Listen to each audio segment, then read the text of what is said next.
sul lavoro questa mattina al terminal Vecon di Porto Marghera, grave un giovane operaio, i sindacati insorgono, basta incidenti nei luoghi di lavoro.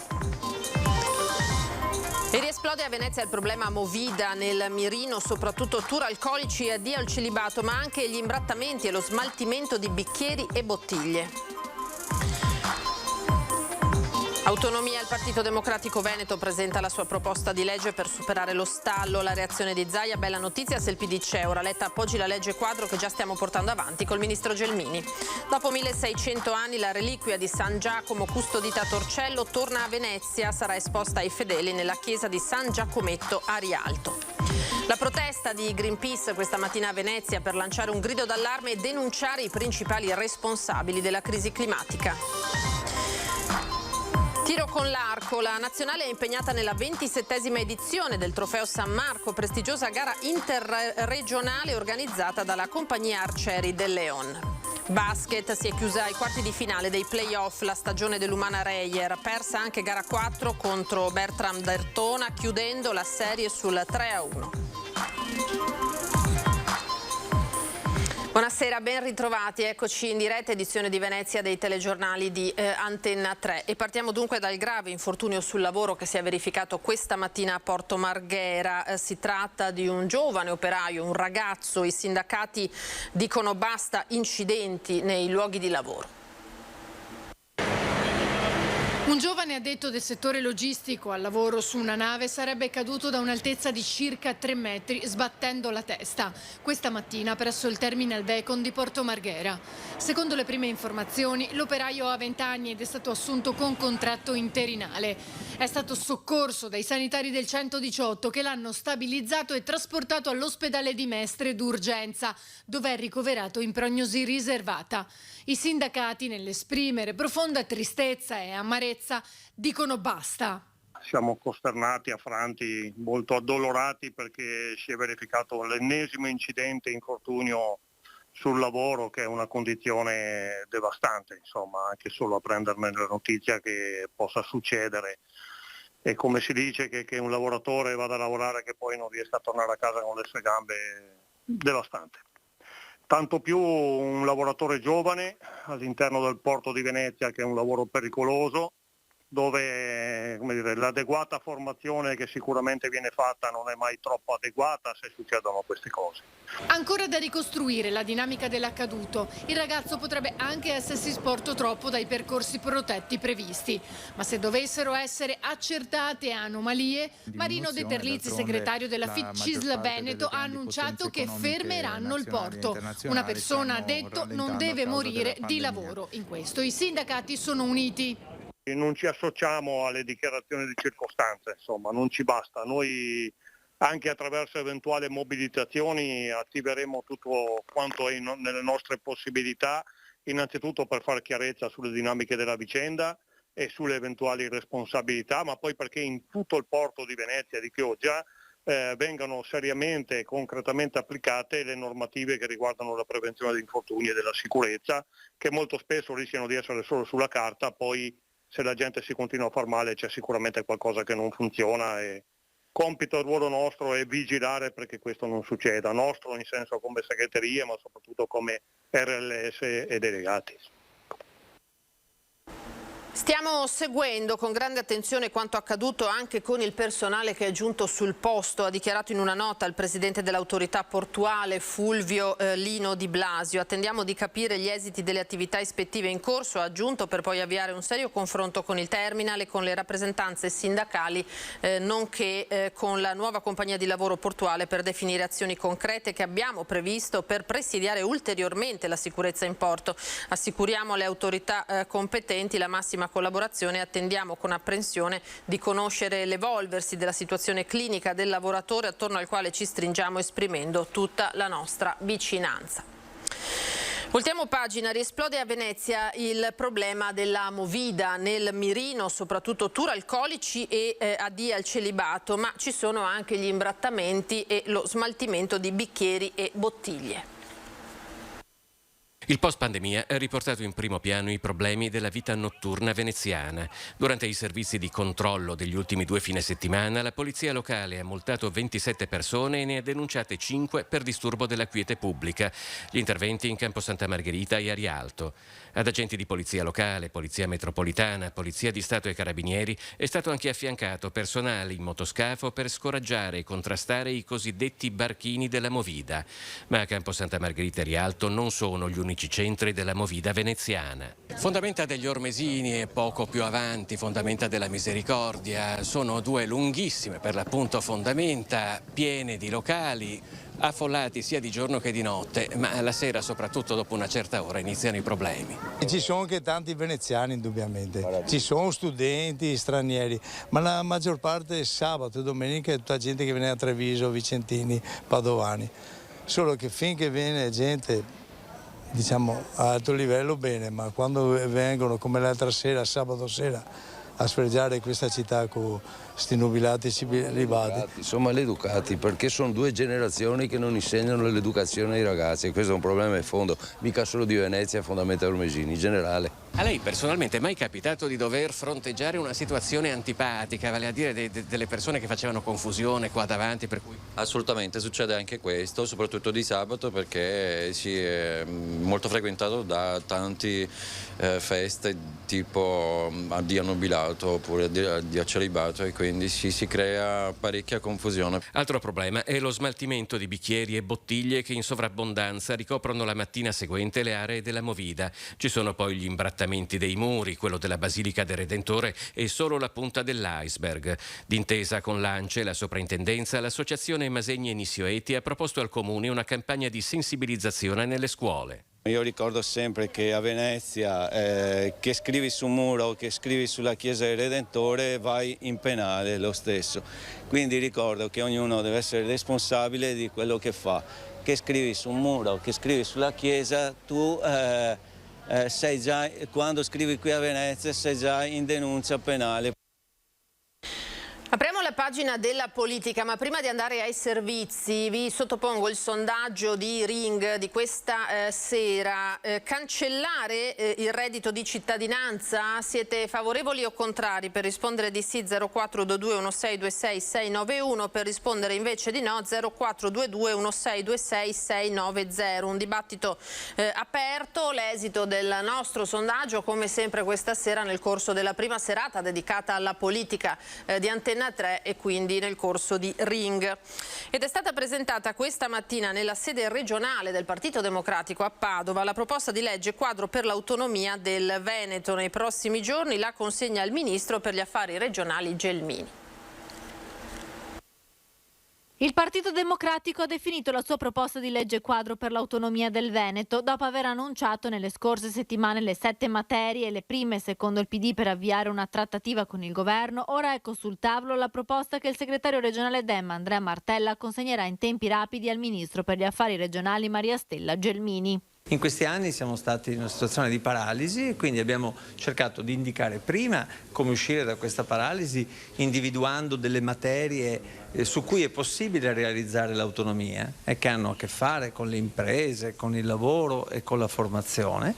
E oggi abbiamo voluto offrire una nostra proposta di legge quadro dal momento che il governo con il ministro Gelmini ha detto che la vuole approvare rapidamente e noi stiamo dando in questo modo un contributo propositivo. I temi del lavoro, della formazione delle imprese per avviare un dialogo con il governo, scelti per importanza e perché non prevedono i livelli essenziali delle prestazioni, cosiddetti LEP.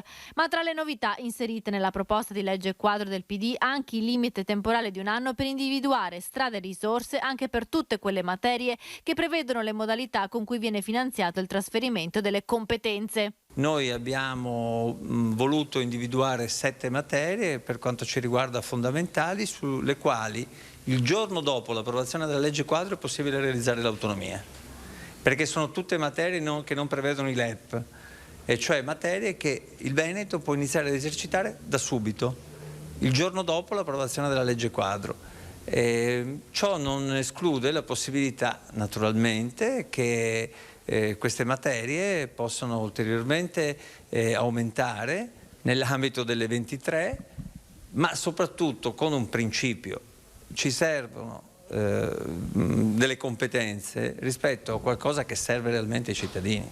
Importante è stato il lavoro fatto dai consiglieri regionali del PD per un percorso di condivisione nazionale e locale. Serve il coinvolgimento dei consiglieri regionali per individuare queste materie e anche per ottenere l'appoggio delle categorie, l'appoggio del sindacato, l'appoggio di tutti i mondi che ci possono aiutare in questa battaglia.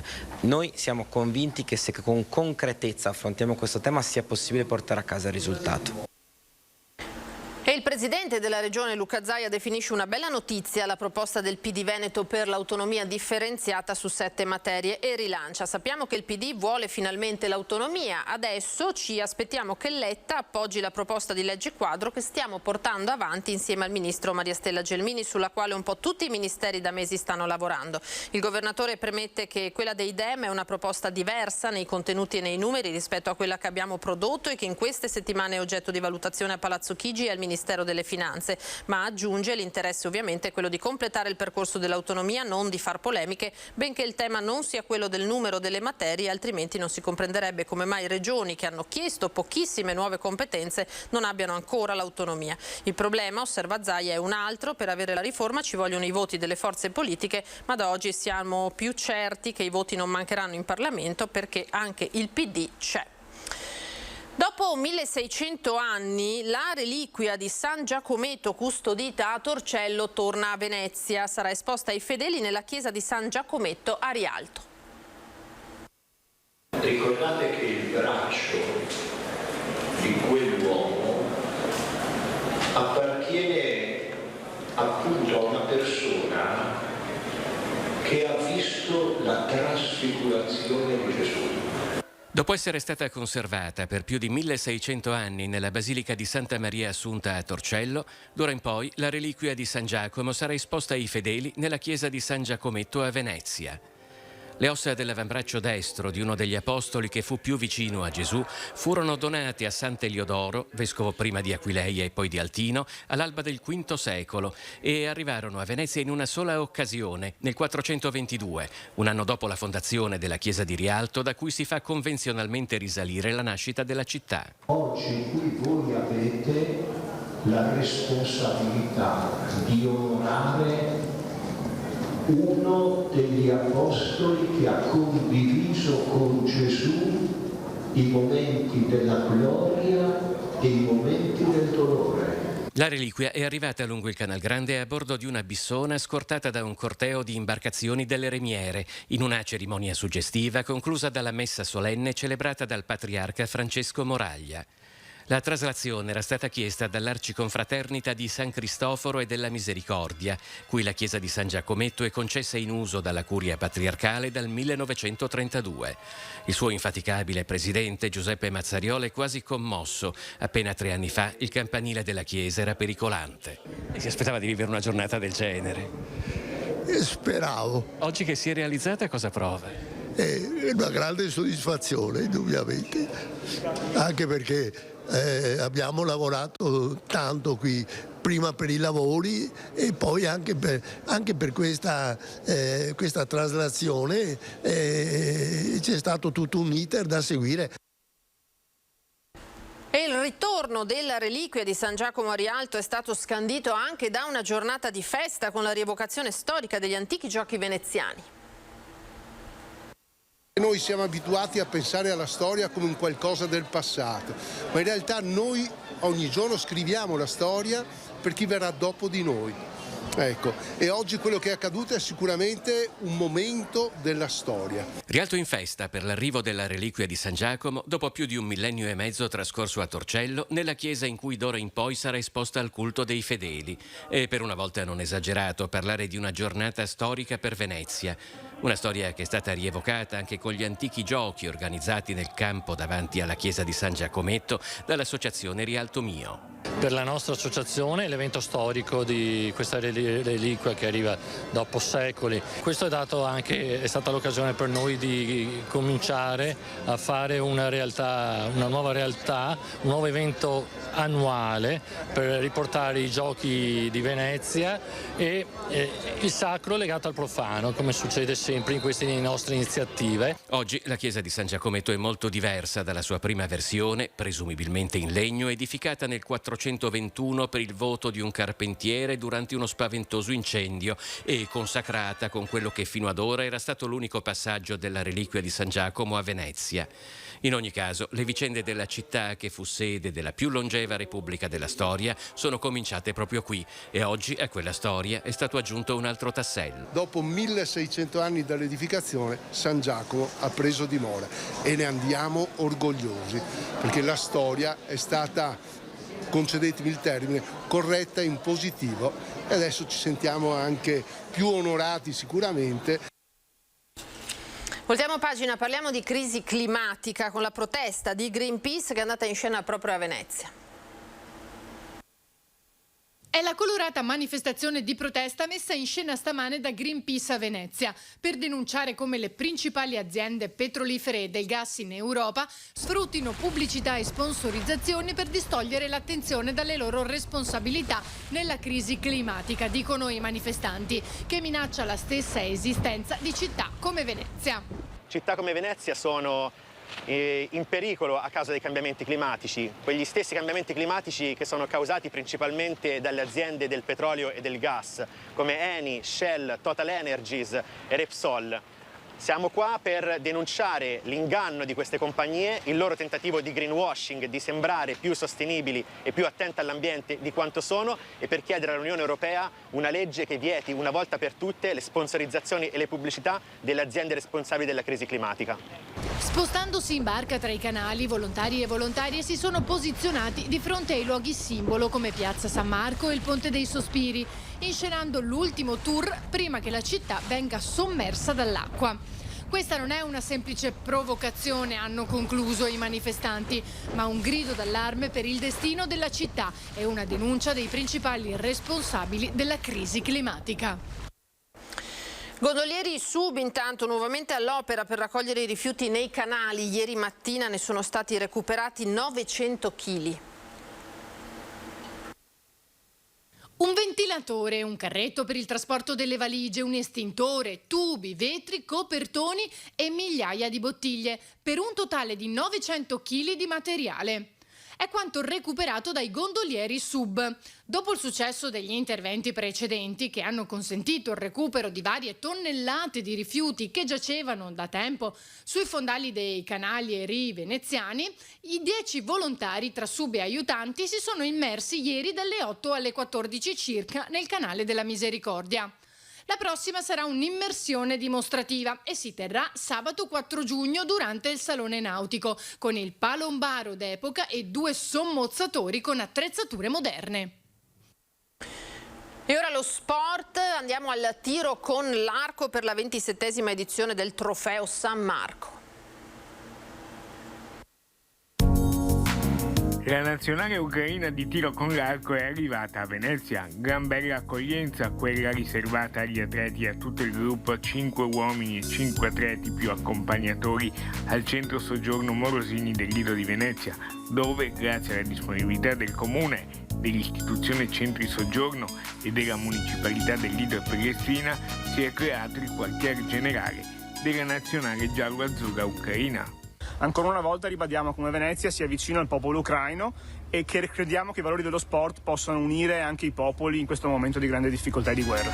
Il team in arrivo dalla Germania è impegnato con i suoi campioni di tiro con l'arco, tra l'altro ci sono diversi medagliati alle Olimpiadi di Sydney e Atlanta, campioni e campionesse europee, nella gara interregionale Trofeo San Marco, giunta alla 27esima edizione. Il ringraziamento del team nazionale ucraino. Mi piace Venezia, mi piace l'Italia, mi piace spaghetti in cucina italiana. Siete contenti dell'accoglienza che avete ricevuto qui? Are you happy for the... Yeah, very happy. Yeah. We are felice. Il Lido e la città di Venezia si dimostrano così splendidi e solidali, in grado di ospitare eventi sportivi di altissimo livello. La manifestazione è organizzata dalla compagnia Arcieri de Leon, presieduta da Massimo Prosdocimo. E siamo partiti da questa e continueremo durante l'estate con i centri estivi, in cui abbiamo dedicato dei posti per i bambini che sono ospiti a Venezia, e perché così si integrino. È un'iniziativa che a livello sportivo porta il nome di Venezia e del Lido, ed è quello che questa municipalità vuole fare, proprio quella di portare più sportivi possibili al Lido, perché il Lido si offre per tutti gli sport. E ora il basket, perché si è chiusa ai quarti di finale dei playoff la stagione dell'Umana Reyer. La Bertram Dertona si è ripetuta dopo 48 ore al Taliercio, vincendo 60-72, quindi 72-60 anche gara 4, e chiudendo la serie sul 3-1. Grande la delusione dei tifosi, naturalmente, che già dopo gara 3 avevano notato la stanchezza e la demotivazione del gruppo. Non è stato un anno facile per la società, tra i numerosi infortuni e anche la vicenda nota, lo sapete, di Sanders, licenziato a causa del suo comportamento. Molti parlano di fine di un ciclo e staremo a vedere naturalmente se sarà vero. Vi ricordo alle 21:15 l'appuntamento con Ring, la prima serata di Antena 3 dedicata all'attualità politica. Con Ferdinando Avarino ci saranno Enoch Soranzo di Fratelli d'Italia, Roberto Ciambetti della Lega, Arturo Lorenzoni, portavoce dell'opposizione in regione, il giornalista Marco Bonet del Corriere del Veneto, e poi parleremo di carestia, che purtroppo pare essere già una realtà, con Giuseppe Cavallini, direttore della rivista Nigrizia. È tutto, grazie per essere stati con noi. Ora l'edizione di Treviso e le previsioni del tempo per domani. Arrivederci.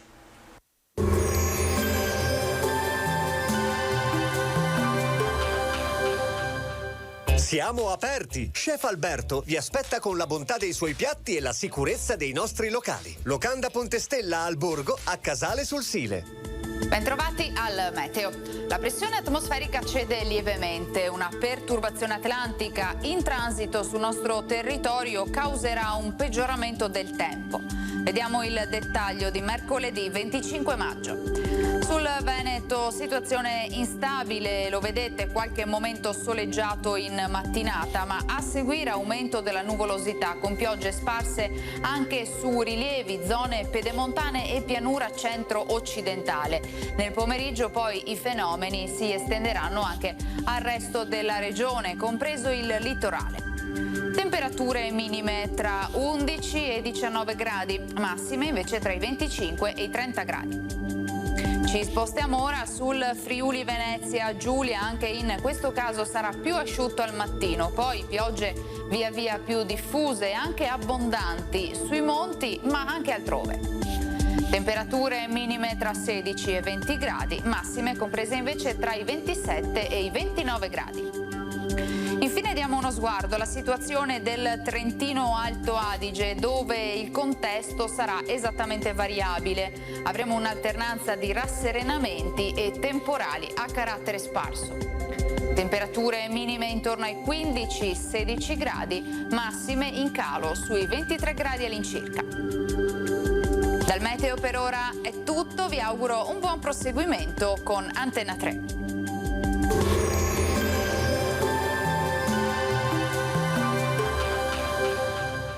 Siamo aperti! Chef Alberto vi aspetta con la bontà dei suoi piatti e la sicurezza dei nostri locali. Locanda Pontestella al Borgo, a Casale sul Sile.